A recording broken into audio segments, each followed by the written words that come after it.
goal is to bring you your next favorite band.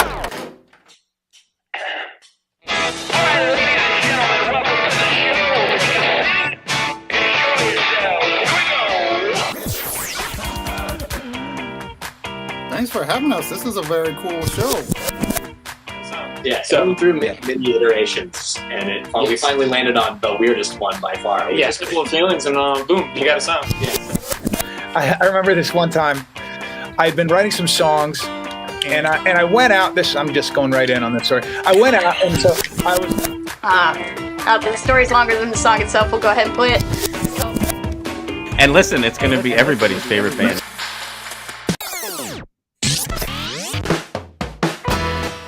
Welcome to your next favorite band.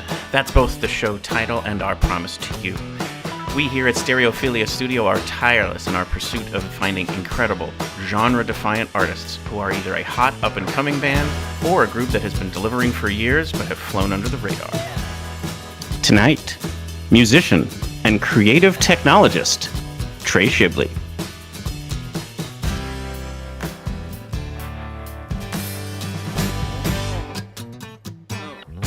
Each month, we will bring you live streams, audio podcasts, and perhaps even a live concert where you can listen to the stories and hear the music of artists personally curated by us based on what we feel will be worthy of your time. Be sure to subscribe and tune in to each episode because the possibilities are endless and you never know who will be your next favorite band. Hello everyone. Welcome to the show. I am your host, Philip Reese. Hello, and I am your co-host, David Moore. And this is your next favorite band. Your next favorite band. We're getting better at that. I'm feeling like, again, maybe by 2024 we'll have that thing nailed. I hope. I mean, I think it's an Olympic event in 2024. Podcast intro. Podcast intros. I don't Representing the United States. Not us. No, I hope not. I mean, the whole field would have collapsed by then if that's the case. Right. If we're doing that, there's something horrifically wrong. Sure. I do listen to a lot of other shows, get inspiration. They do it great. We're figuring things out. I mean, we could make it better. I think it's sort of fun that we decide to sort of change the time signature on the intro every time. And neither of us know which one we're going to work with. Yeah. Well, I mean, the open is pretty well established, but that post-open welcome is it's figuring itself out. I think it's spectacular. It is. Speaking of spectaculars, the one thing I kind of wanted to mention here is we're booked. We're ready for the winter end of year / holiday office party kind of thing going on here. We are going to host our show / concert this year, not in my living room, but changing things up at Godfrey Daniels, which is wonderful. Thank you to Godfrey Daniels for allowing us to make that happen and work. And I think it's just going to be an excellent space for us to do it in. So Tuesday, December the 13th, mark your calendars, save the date. Typical is it thing. Regular time? Are we still doing 6:30? Yes. Or are we going earlier or later? We're going to do 6:30, and that first hour-ish, probably will go long, is going to be the recorded or live-streamed musicians right. who supplied us with content or are coming on, via webcam. And then probably 8-ish will be where we'll just transition the show over to more the in-person live performances who are going to be on the stage there at Godfrey Daniels. Right. And we're going to be calling it the Winter Wonder Jam, Wonderland Jamboree, something like that. One or the other. It's got some of both going on there. It might be a little bit of both because it's good to get the winter in there, and it's just going to be a wonderland of music. So not necessarily holiday only, and not only obviously one holiday. You've got Christmas, you've got Hanukkah, you've got Kwanzaa, you've got Thanksgiving. All those Thanksgiving carols to get in. Well, just music around gratitude or thanks. You have year-end stuff. You have winter in and of itself. Just that whole time of year has tons of different themes and different things that could go on. So all of the musicians are encouraged and empowered to perform whatever music they want to that and kind of embraces that whole thing.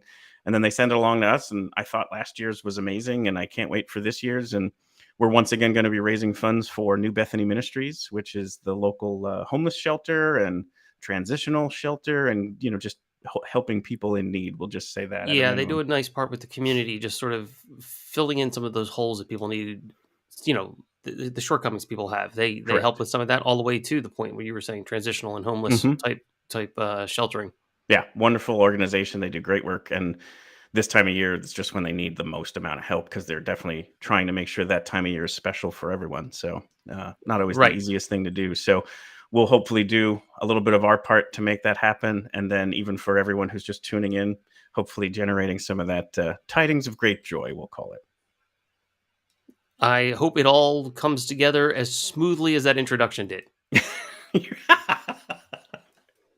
So the cool news about it being at Godfrey Daniels is that people are welcome to join in person. So obviously from 6:30 on, it's available for you to tune in here like usual, and it's going to be longer. Clearly, like there'll be, again, that first hour and a little will probably be some of the more stuff that you're used to, and then after that, we're just going to turn the camera to the stage. We'll talk to people, of course, but I think it'll be a little bit more about just featuring artists.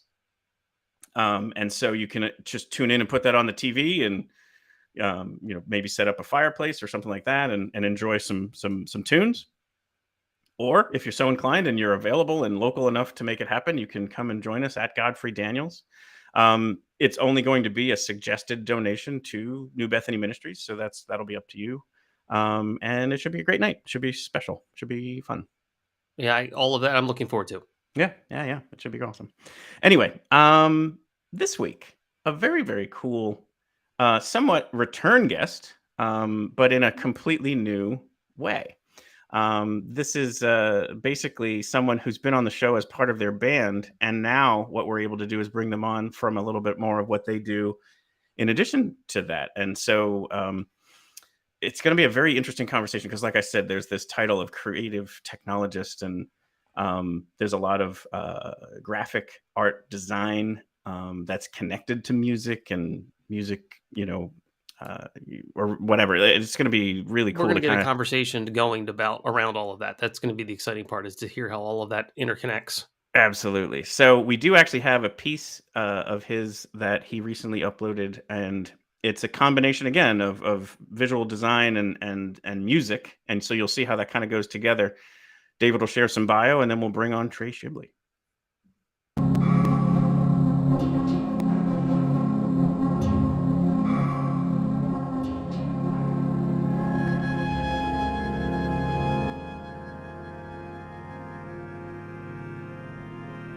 Trey Schibli describes himself as a creative technologist and artist with experience in creative concepting, experiential motion, and interactive design. He is deeply inspired by lighting and projections, not only as illuminations, but also as a spatial device. He utilizes real-time technologies in conjunction with music production suites to create toolsets, interactive experiences, generative artworks, and pre-visualizations. In addition to visual and interactive work, he is a highly experienced sound designer and music producer, and a member of Argonaut and Wasp. Works include composition for full-length feature films and music production for various television shows. Well, thank you very much for that introduction. Yeah, welcome to the show, Trey. How's it going, David and Philip? Good to see you. Good to see you as well. Yeah. That was very cool to see, that piece on this introductory media. It's great. Thank you for showing that. Absolutely. Yeah, I mean, it's kind of rounding out here, and now we get to see us here. But anything that you can share, again, some people are only listening by audio, so we highly encourage, for those of you who may be like kind of intrigued by what you're hearing, come to the YouTube channel, pull it up again, and you'll be able to see the visual images. But maybe even just some of the motivation and kind of inspiration behind the piece and the music and such, and then we'll get much more into more of the the background details of yourself. Yeah. So with where to start on that piece is interesting, because I feel like it's kind of getting to the culmination of this odd journey that I've gone through over the last 2 years, which is really going from purely a musician and a songwriter into someone that now considers himself a designer and a visual artist, and I guess the word creative technologist as well. So Sure. that was something that I didn't even know. That was a title that I didn't even know really existed, and up until very recently. But it's a bit of an ambiguous term. So I really just think it's someone who uses kind of new media technologies as a medium for exploring and presenting like artworks in various formats. And I think it also consists of someone that's able to kind of blend digital and physical experiences into one thing. Definitely. So that particular piece that we were looking at it is essentially an animation, but it's a generative animation. So it means that it's never quite the same, but as long as so it's basically a visual that's being driven from the music that's actually being kind of fed to it, if you will. Yeah. So that's and I wanted to ask that question in particular because it felt that way, and we'll get into this a little bit later. Like whenever I'm looking at some of your other pieces, it definitely looked like the art was reacting to the music. Yeah. And I wanted to know if that was the case or if that was the design. But anyway, so I didn't mean to cut you off there, but like totally that's very cool to hear. Yeah. So that's I guess that's kind of what I'm interested in when it comes to the art and technology and the design perspective, is just like how to synthesize audio into other formats so that it can, drive visuals or in the very basic sense. That's I think what we're talking about here. And everything that I do is kind of this audio reactive experiment. It's only been a few years since I've been kind of entering into this field and pursuing this kind of new medium. But it's been really, really fun. I've been learning tons, and I really think I'm quite passionate about it as well. So to be able to talk about this stuff, which is something pretty new for me, just because I've considered myself really mostly a musical artist for my entire life, is exciting. So thank you very much for having me on the show. Totally, yeah. And that particular image, that art piece, I guess you might say, it starts in the edges are what would be representative of a more traditional home or something like that. Yeah. And then you zoom into what looks like it might be art on the wall, and then it just takes off from there. Yeah, and that's trying to imagine how to bring some of these what some of these digital pieces would look like in a physical spaces. That's very cool. Yeah, which is something I like to do. I work a lot with projections, so projecting onto physical objects, doing some projection mapping and installations for musical concerts or immersive experiences or other types of kind of artistic installations is a big part of what I do. And I think it's all about how do you take this something that's a digital medium and blend it into a physical space. So that's kind of most interesting. You mentioned that the animation in that was generative, so obviously it's responding to the music. To quote you, fed to it. Do you have it set so you're approaching that programmatically? I'm presuming you're writing some sort of it's either code or using some sort of visual tool to build that. I was wondering if you could speak about that a little bit on your process for what that looks like. Totally. So that I guess. I wrote that in a programming environment called GLSL, which is essentially like a type of visual computer graphics programming language, which is used for all sorts of applications, be it for video games or just like hosting. I did look this up. It's OpenGL shading language. Yeah, it gets a little kind of overly technical and complicated, but the nailed that one. Yeah, that's great. I mean, basically the thing. I'm happy to go down the acronym rabbit hole if we need to. Yeah. Okay, cool. Yeah, I mean, it's something that I'm just really scratching the surface of. When you get into computer graphics and digital media, obviously, you're working in these programs that utilize the technologies and the hardware of the physical computers themselves to generate these graphics. Sure. And the deeper that you go into that world, the closer you get connected to the actual hardware that's driving these kind of graphics. And so GLSL is essentially like an optimized programming language that works directly on the GPU with the GPU, which is essentially the graphics processing unit in the computer. So like understanding how to write in that language makes it so that you're able to get the most out and really push the boundaries of what your computer is able to do in terms of generating particular types of graphics or and running this kind of visual code. So yeah, all this really is visual, programming. It's computer programming but it's creative coding essentially. Yeah.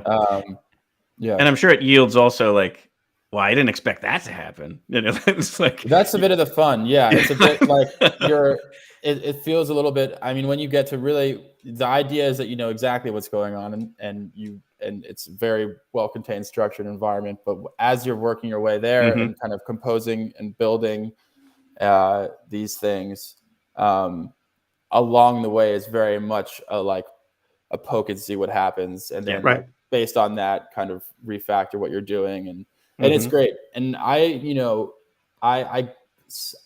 got into this whole world of creative programming, creative coding, like really because in such a strange way. It was COVID, and our band Argonaut and Wasp was we were touring aggressively all of 2019, and I remember like we flew back from a show in Tampa, Florida, got back into New York, and then like 2 days later we were in like total lockdown. And the first month of lockdown goes by, and Theo and I live together. He's my bandmate, and we were just like, okay, now we have all this is amazing. We have all this time to just sit and write all of our music. So we did that for every day for like the first month, and then as time went on, the lockdown went from it was going to be a couple weeks to a couple months to like when is this thing going to end? And right.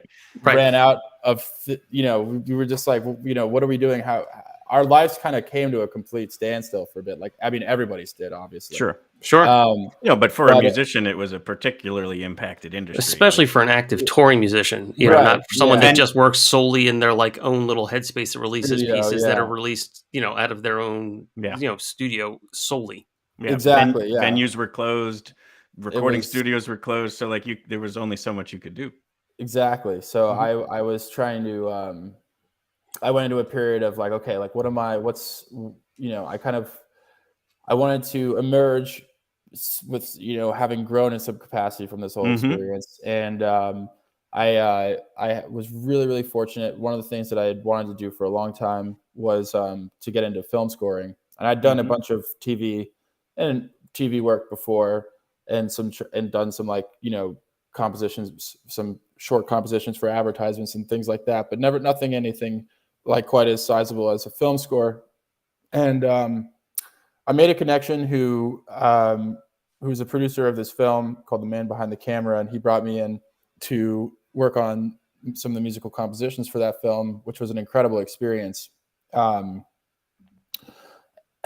really the thing that stood out about that experience for me was like having my process for that was basically I would set up a screen with this that would play the scenes, and I would have my keyboard or my guitar like right in front of me, just purely watching the screen. And I would sit there and watch what was going on. I even sometimes like turn off mute the dialogue sometimes and really just go by purely the visual cues and just play along, kind of reacting to what I was seeing on the screen. And I thought for me, for some reason, it doesn't seem like that crazy of a thing, but to me, it was a huge revelation from a creative capacity. Like it really inspired.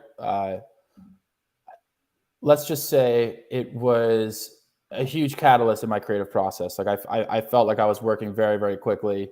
I was able to. It gave me a lot of.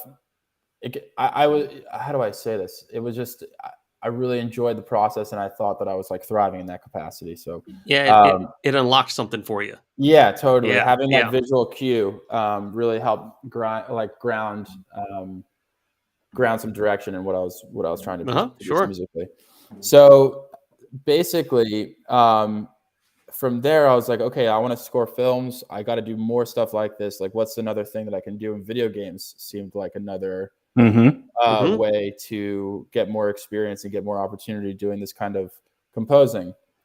So I started basically going down the rabbit hole of like, who do I know in the music or in the video game industry, or how do I make the connections? It was a whole new world that I was not familiar with at all. So I dove pretty deeply into it, and I researched about the game engines that are used to build these games, and how integrating the music into those platforms works, and who's responsible for what, and so I came to the conclusion. I was like, okay, if I learn how to use these programs and how to like code the music cues as well as make the music, then I'll have a good leg up on getting my foot in the door in that industry. And that was like the first kind of step in this whole direction, because once I really learned about these programs and kind of started to get the skill set to use to work inside them, these things can be used for so much more than just video games. They're all they're like a total sandbox for creativity. And as an artist, I think they're extremely interesting, because you can really think of anything, and make some kind of recreation of that in these environments. And I became very obsessed with that notion of being able to be like, oh, I can really make whatever I want if I figure out how to use these programs and all that stuff. So that's kind of the weird rabbit hole in terms of how I got here, because I started teaching myself some basic C programming, and but in order for me, I needed to keep it interesting in order to keep it so that I could keep studying this stuff. So I really found out that I found a lot of artists that were using coding to create visual graphics, geometric works, generative artworks, and I thought that was super incredible. So I tried to basically go that direction and use that as a way of teaching myself how to do this programming, which I thought was ultimately to be working, as a video game composer, but now it's just like a totally different thing. Well, I mean, it's pretty it's a great story, and I'm hopefully, inspiring. Like, there you were, and you got choices when you're faced with, something like a global pandemic, and you could feel bad for yourself, and you could, decide to quit, or you could push forward and expand yourself and get better in certain ways. And like, you just basically didn't let that stop you from trying to find additional ways to just get better. So I think that's pretty cool. Sweet. Thank you. Yeah. I mean, it's been very fun, and it's been cool because to just see how I can keep relating it back to music every step of the way is really interesting. And kind the of music from that first piece that we played, is that did you write it, or is it somebody that you that was just something I made particularly for that piece. I was going to tie into that. So with that idea, we'll leave off the first piece simply because you mentioned that it's generative visuals. Have you looked in or considered generative audio? Because I know that is an option that can be done from an art perspective. Yeah, 100%. I haven't. I think like the basic underlying principles of how all these things kind of work is the same, whether it's visuals or audio, what have you. But it's generative audio is something I haven't really explored yet, but something I definitely want to. Cool. For me, the thing that I found interesting when it came to learning some essentially computer programming and the whole technology side of things was really how you can kind of synthesize different mediums into other mediums. So if I could, how do I make a song, and how do I synthesize that into a graphic or you have a bunch of numbers, how do you turn that into music? Yeah. So that those were the kind of the basic, the core, I guess, curiosity pieces that got me going with all of this. And I think are still the things that I try to do is like, how can we take a piece of information and like, what are all the things that we can do with it? How can we extrapolate it in interesting ways and use it to make something interesting. Mm-hmm. So, Yeah. and I think I do a lot of work, doing these interactive or immersive installations, and a large component of that is like how do we work with the environment around us? How do we take like what kind of data can we get from what's going on, whether it's quite literally like people in a room, or you can get quite esoteric with the type of information that you're capturing from the space, and then how do you bring that into something that's being fed back to the audience in a way that where they can make a connection between what's going on, like how is the space, that's all. Yeah. Kind of. So that piece that we looked at again, so what is it totally generative in that you wrote the piece and then set it to the music and so basically saw what happened, or were you creating the music in real time because you were inspired by what was being created on the screen? So basically the way that piece works is you send it the audio signal of I guess the very basic version of it is I'll send different components of that song, different instruments, send it out, and analyze those different components in various ways. Like I'll break down low, mid, high frequency ranges, for example, and I'll convert those frequency ranges into essentially texture information. I almost want to bring it up again while you're talking. I'll take the sound out just so that here. Let's bring it back in, and you can almost just kind of chat about it while it's playing. Okay. So now this is so interesting because I don't know how to talk about this without this getting overly technical here, but everything that's moving on this screen is essentially a pixel, right? So this, excuse me. This canvas is set at a 4K resolution. So the amount of pixels in a 4K, in a 4K screen is something absurd. I don't know how many that it actually is, but that's all the little particles you're seeing here. About 8 billion. These are all of the pixels in a 4K resolution so if I were to basically go in and reset the resolution to a lower resolution, and you would get a completely different canvas. It would look very different because we'd only be working with X amount of pixels. So basically what's happening is that we have some of the music, some of the information driving the colors. And if I were to try to describe it, it's almost like particles. Yeah, it's somewhat dancing. Yeah. But some are like creating a little bit of a I don't know, like an organism almost, and then other ones are reaching out for it. Like it's just amazing that the music can create that to happen. Yeah, there's the thing about it is that's super eerie is there is definitely a narrative going on. Yeah, there's a story in there. Yeah, which is to me the crazy thing and the very cool the cool part of it. But yeah, I mean it's so basically there's audio set components that are driving color information, so determining which pixels are being colored wide, and there's other information driving the speed at which these particles in the directions that they're kind of moving in. And so the program that I use to do most of this work is called Touch Designer, and Touch Designer is a great kind of visual medium or visual platform for doing anything for like live concert visuals. So it's used for driving a lot of live concert visuals and lighting shows. Sure. But a lot of people are using it for creating these kind of generative programmatic driven artworks as well. And we can let's bring up for a second here. This is from Argonaut and Wasp's latest tour. I'll share on the screen here. This is one of your posts from October 16th. Looks like the show in either Seattle or Portland. Right here. This is your work behind you. Yes. So yeah, while you're performing. Yeah, that was in Wenatchee, Washington. That was a really fun show. And so that's what you mean is like, here it is. You can put on the screen stuff that's reacting to the music. Exactly. Yeah. So the stuff here is like being driven by the colors, and or the colors being driven by the music. This stuff is very simple. This tour that we did was I had a bit of I made a bit of a challenge for myself where, I'm the singer of this band. So when I go in to set up for a show, there's a whole lot of other stuff that I need to worry about.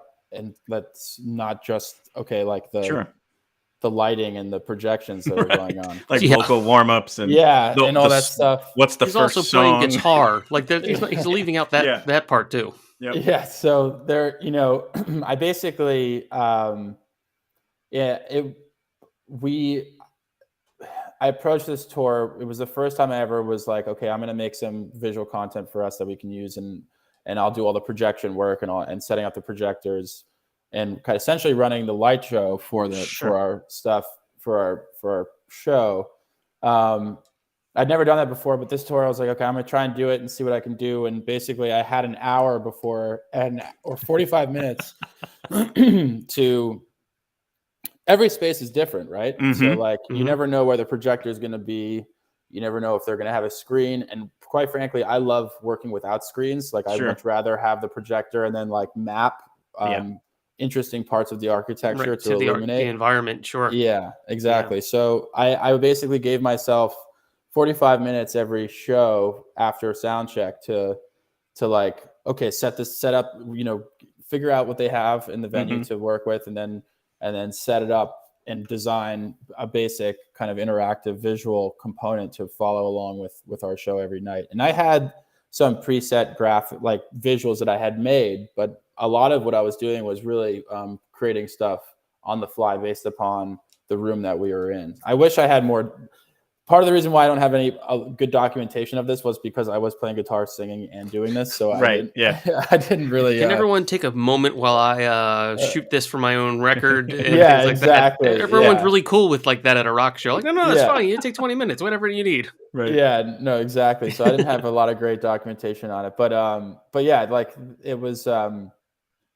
That was very fun. So I'm sure you learned a ton. I learned a ton, yeah. And I've been trying to do more of that work in the. It's a great space for showcasing this type of art. It is obviously at concerts. Because then even if people come to two shows, they'll probably really not be ever the same. Like the imagery, even if it's the same musicians playing the same song, it's going to be slightly different. Totally. In two different venues, 2 different nights, what have you. So like those are going to be something where that won't be the same, and that'll be pretty cool. And that's exactly right. And that's something that I would love to work towards. I'm quite far away from reaching that level, but the idea of creating, because I think the thing about performance art, okay, you take a painting, right? Right. A painting is. Do I want to make this analogy here? But basically, I think bringing the spontaneity and kind of impermanence of performance art into the kind of fine art space, like of a digital workspace, is very interesting. And if you can if you have a show that really does feel visually like it's never the same, that's, I think, how do I say this? I think that would be great to really make something that feels fresh visually every time as well. That's well, I would say it this way. I would go see a show where if it was your art projected on a wall and you played like maybe even the same song 5 different ways. Right. And just watch what happened. What happened. Yeah, exactly. An experiential. Play it on electric guitar and acoustic guitar, then change the time signature, then make it whatever. I don't know, with drums, without drums. It would be right. I would go check that out. I think that would be pretty awesome. I think that would be, and I think like the real art behind all of this, which is very hard to master, is how do you make these kind of, it's one thing to be like, okay, the music is driving this visual component with that piece that you guys opened up with, but then it's like a whole other thing when the viewer is like, yes, the music is driving this visual, right? Like it's where it's very clear intuitively what's going on. And it's very, it's very hard to make that connection in a piece of art that's more intricate. Sure.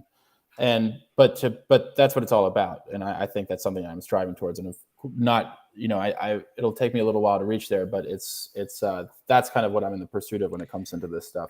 And I would think the more that this becomes, a thing, more people will start to just know and expect that, whether it's, True. more time on platforms like podcasts, or just the fact that there might be more shows out there that feature these things. Yeah, that's totally, it's a very popular notion right now when it comes in the live music space. And entertainment well, it's space. certainly an additive component to the enjoyment factor for sure.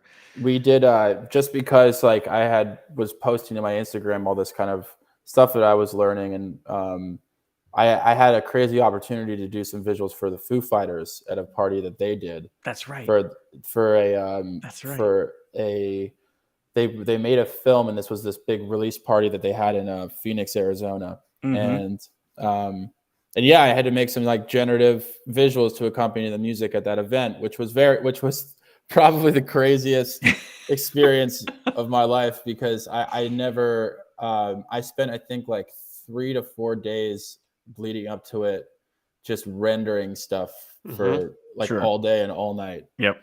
I'm sure. Yeah, it was a crash course in real kind of special effects. Well, that would be part of the live thing that Phil was discussing, the idea of it being rendered in real time. You have that's a lot of power that has to go into play to respond in real time like that. Yeah, so you'd have the infamous like seat of the pants. Let's hope the whole thing doesn't just fold on itself as something overheats. Yeah, no, and that's totally that's a big component. Sure. Building redundancy plans and how do you make this stuff safe so that it's so it's reliable. Yep. When in doubt, temperature puppets. and all that kind of stuff that can play in. Exactly. When in doubt, just go analog. That's right. Yes. Yeah. Is that a marionette? Yes, it is. Exactly. It's been so long since I've seen one of those. So let's bring up your website. I'm sure there'll be some cool things we can share there. TreySchibli.com. We'll link to it in the show notes, but again, if you're listening, this is a moment where you really should either check out the website or tune into the video, because it's visual. It's certainly visual. Yeah. And maybe Trey, you could give a little bit of a description of what's going on either in the background, or there's some places where we can bring up some specifics, but this is kind of your bio, but then in the background, there's a pretty cool image going on. Yeah. So that's an example of just an audio reactive visual that's driven by noise. This is like all these kind of interesting textures and shapes. It's stuff that I was exploring with. So on this website here, you're going to find an interesting combination of essentially like sculptural work and graphic design, but all of these kind of are tied into what ties everything here together here is like either like how do we bring this into a physical space, or what is the interactive component that's going on here. So this piece right here, Chrome Wave, which is on the left here, which looks like essentially some neon reflections off of like chrome surfaces. This is something that I'm pretty excited about. I am doing a series where I am printing.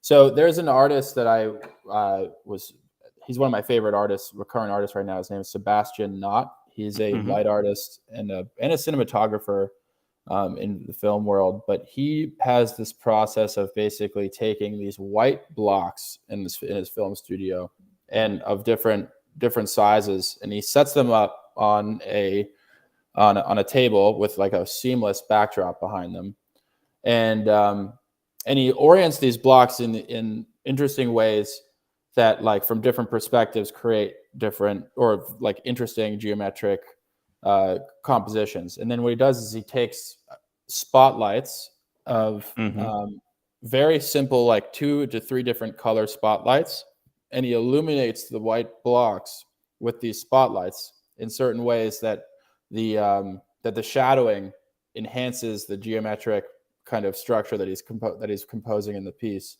and it's this really interesting blend of architectural, like sculptural composition, light composition, and then at the very end he takes a photo of it, and then it becomes a print piece. Sure. And these things look like paintings. You would never think they were a photograph. They're incredible. So I basically wanted to try and recreate his process virtually, just as essentially like an art study. Yeah. And so what I did was I had modeled out some shapes essentially in CAD, and I brought them into this program, which is a game engine called Unreal Engine, and I virtually lit them and took photos essentially virtually of the different reflections that were happening in that space. That's very cool. And this was obviously just me virtually recreating his process. There was nothing original there. But what I ended up doing was getting a print on. I ended up getting this one printed on the back of 1/8-inch thick acrylic, matte acrylic, clear acrylic, and I set up a projector across the room, projecting the image back onto itself through the acrylic, and then I play with the different. I basically play with the amount of light and exposure that's being emitted at different parts of the image, and I in the projection that's like illuminating itself, and it's this. What happens is that you have this effect where, like, basically the effect is designed so that you do this in a very bright room. Sure. So when you look at the piece, you just think it's a digital print. You just think it's a printed piece and a nice printed piece on acrylic. But when you look closely, it looks like it's moving or like kind of expanding and contracting in these ways that are extremely subtle, but very, very, it's a little perplexing, and it makes you kind of really look more closely at what's going on. This is something that I kind of had been expanding upon, and I'm trying to put together a show of essentially these projection-based digital, like dynamic digital prints using projections to make a digital print kind of come to life. And yeah, I've had some really cool success, and I can't wait to show how it looks, really. And you could really see too, like, where these would be very obviously great album covers. Right, totally. And then if that is then brought to life behind the band while they perform. Totally. And then that could also be timed to be either a variant for an EP or for prior albums, and it's kind of reflecting the time frame of I could just totally see that being very, very cool. Yeah, totally. I agree. Yeah. And here's some more pieces. Yeah. So this is, some of these don't even look like they would be virtual. Like, I'm half expecting these to be listing, it was done in some gallery, and it's all right. Yeah. That's the idea, is that I, try and make these things feel real. I mean, this is interesting because I'm very much still essentially a student in some regards. Like, all of these pieces here are, if you go up, you can go up a little bit, and the Desert Opera. Up a little bit farther. We can talk about this one. This one's pretty interesting as well. But Light of Sarah, this one. So this is essentially like another light exploration where that it was inspired by one of my favorite sculptors. His name's Richard Serra. If you're familiar with Serra's work, really like these kind of these shaped walls here are very kind of indicative of his style. But it was me kind of trying to combine a lot of the architectural elements I liked of Sarah's work mixed with some of the light, the principles behind Sebastian Knott's light work, all into one piece. So here, I'm just very much in this world of trying to come in, taking what I like and what I'm inspired by, and trying to understand and rebuild their process and see how I can make it my own and define my own here. But so that's what that piece is, and then if you can go down. Yes, the Desert Opera. The Desert Opera. So this was one where I had built this virtual audio reactive stage. So even here, if you see this like trim on the top right, like around that little opening there, this, all of these kind of components in this space are audio reactive and sensitive to, essentially, like, if you put a band in this space virtually, you can can totally transform every component of this world based upon what's happening with the music. So it was this. That's cool. Yeah, I mean, it was like I guess that whole metaverse Sure. world thing that Yes. like that whole world loves this type of concept. But that's for a digital artist, it's like, you know, there's a lot of opportunity in terms of exploring work. And again, you could see if you look at like what nugs.net is doing with like live streaming or you know, simulcasting a concert and combine that with like virtual reality, you could see like an actual show going on, but if you're at home, you're seeing it in a completely virtual universe. Yeah, totally. And you can still have the virtual tall guy stand in front of you. Yeah, you can still have, that's the most important part, keeping it real. You know, I'm not super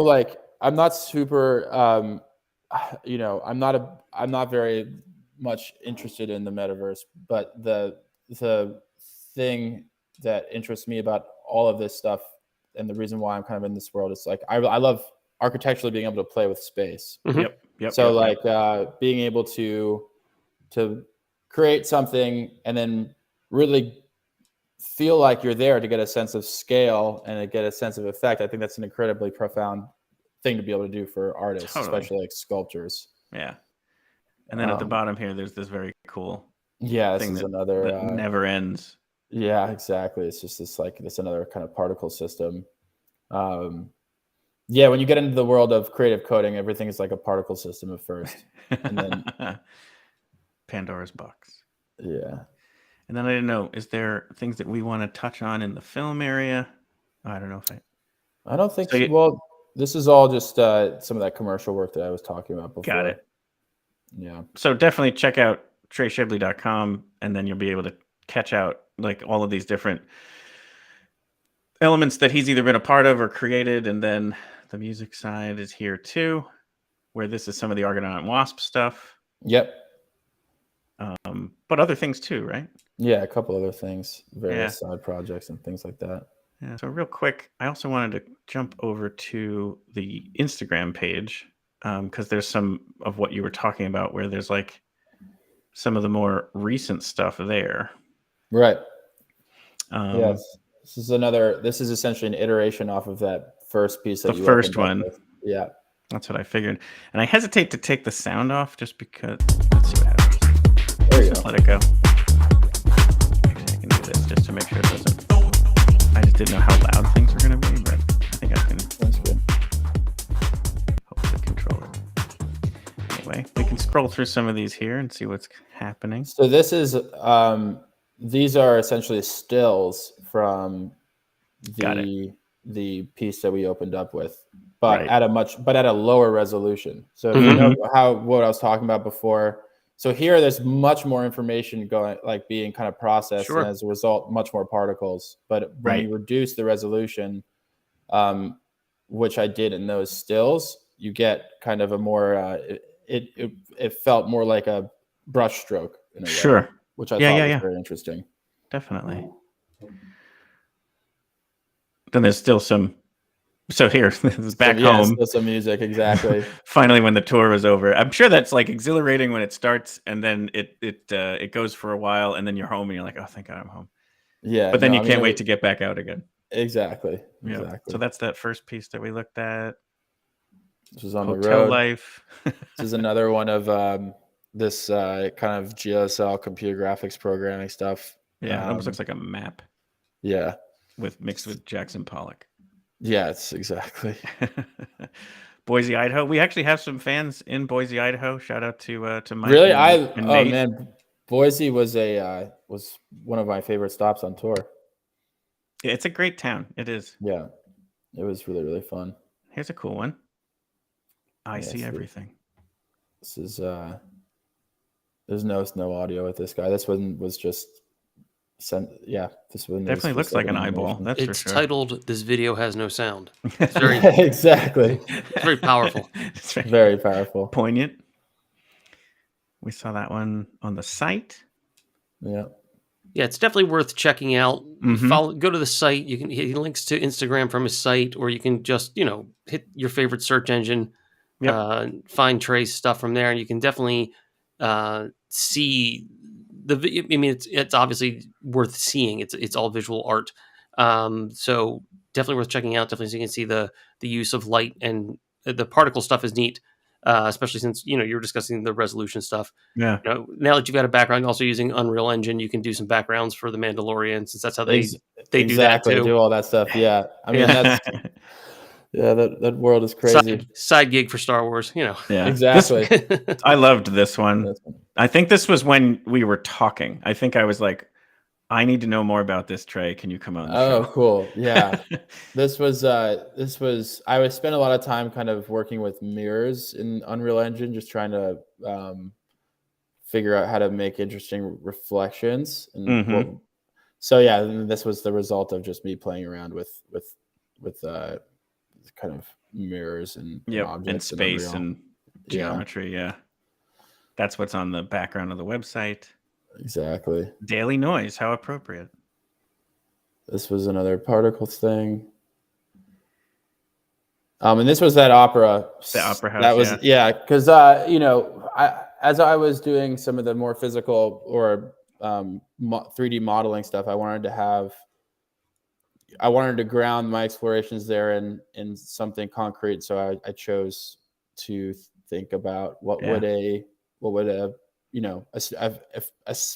interesting rendition of a stage look like. And then from there, I was able to take this and bring it into Unreal, and then okay, so if this is audio reactive, what are those audio reactive components going to be? Right. And so yeah, and that looked like mist, even like from video game level.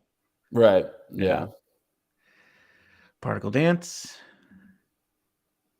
and then this is where it's like getting back to like where you were talking about, this was now October and September of 2021 is like where we're finally coming out of the fears of what COVID was, and you realize you're going to be able to kind of get back out on the road.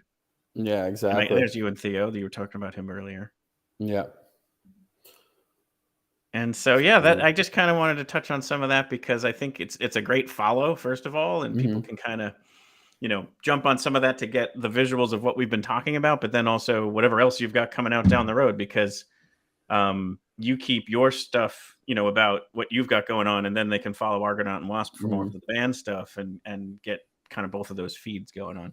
Yeah, I mean, we've with Argonaut, we're writing our next record, so we're doing that right now. Very cool, which is awesome. And then so I'm really excited about that. That's kind of like the big thing musically. And then I'm my goal personally this year is to do some more,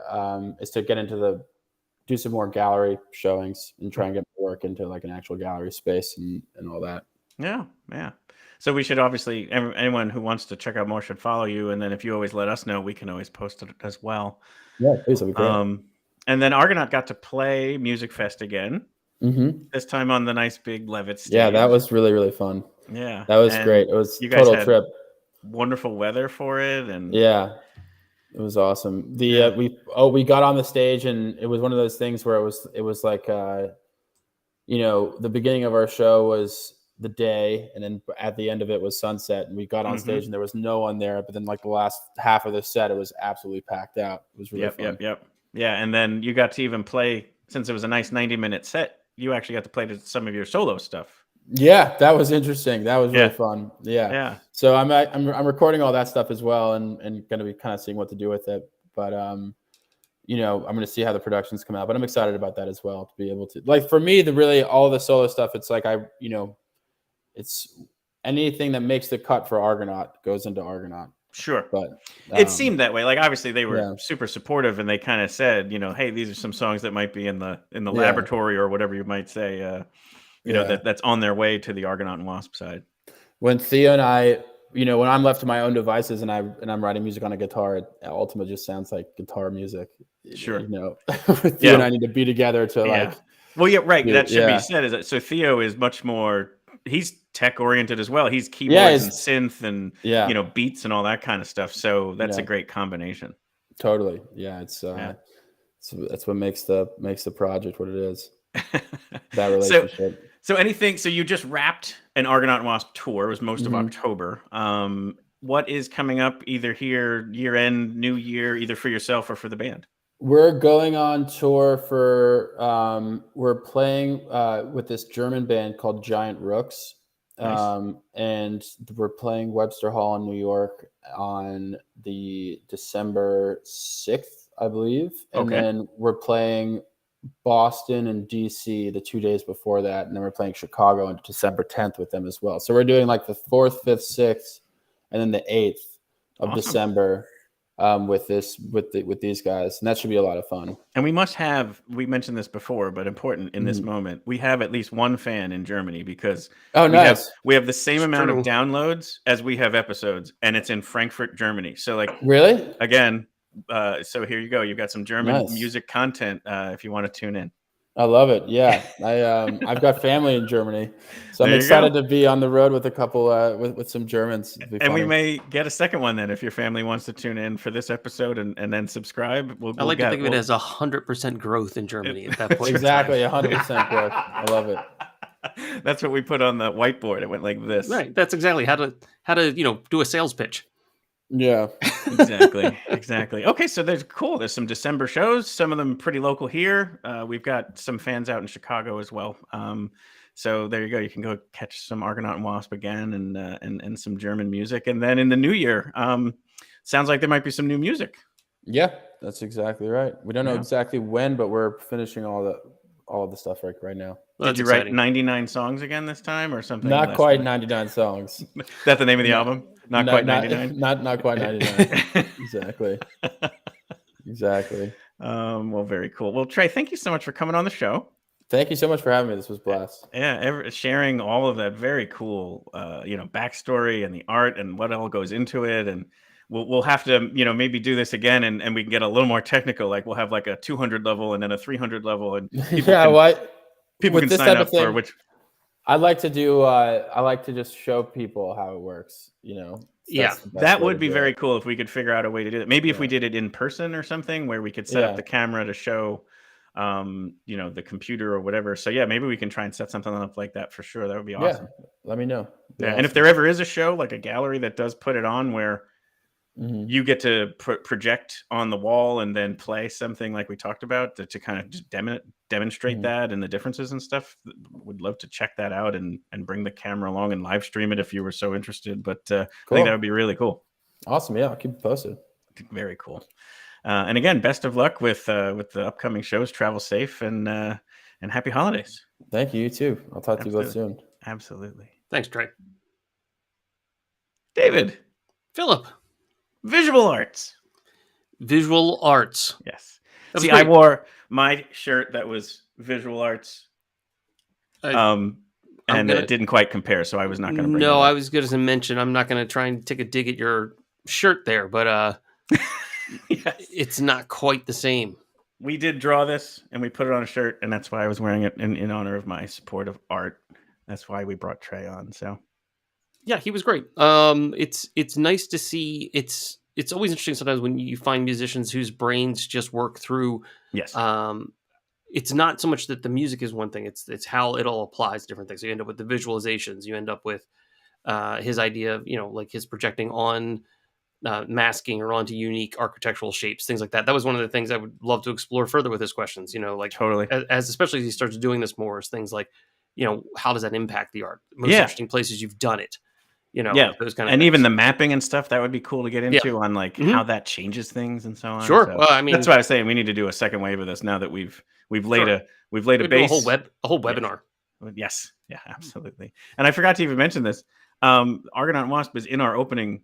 They're the graphics. Second. I believe they're the second music, isn't there? The second song that's used during the opening. That's right. It is. Their music is in there and their images. Like I think I have it here. It'll be a little bit later on. Audio podcasts, them playing. That's them playing. Even a live concert where you can listen to the stories and hear the music of artists personally curated by us based on what we feel will be worthy of your time. Anyway, it dawned on me as we were there that I was like, oh wait, that's that's them, that's him. But anyway, we were much more focused on him and his design and artwork and stuff tonight. So when we bring on the whole band, we can have a little bit more of a fanboy moment. But but anyway. All right, Phil, let's say goodbye to everybody.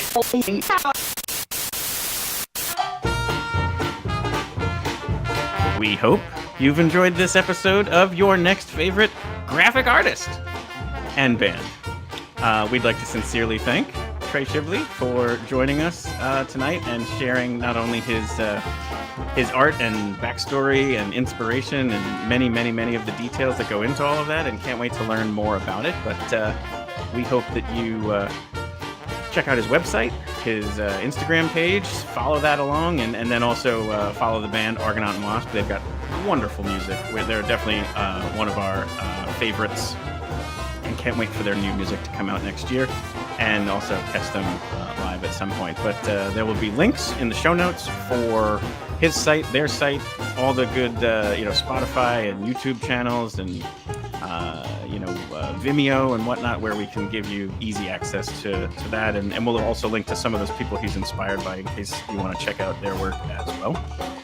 As always, our hope here is to bring you your next favorite band, and if you happen to know Trey and Argonaut and Wasp and you tuned in for that, thank you so much. Hope that you like and subscribe and follow so that you can catch some of the other things we got coming up. A lot of great things here towards the end of the year and obviously off into the new year. And hope to see you at a live show soon. It's all over now.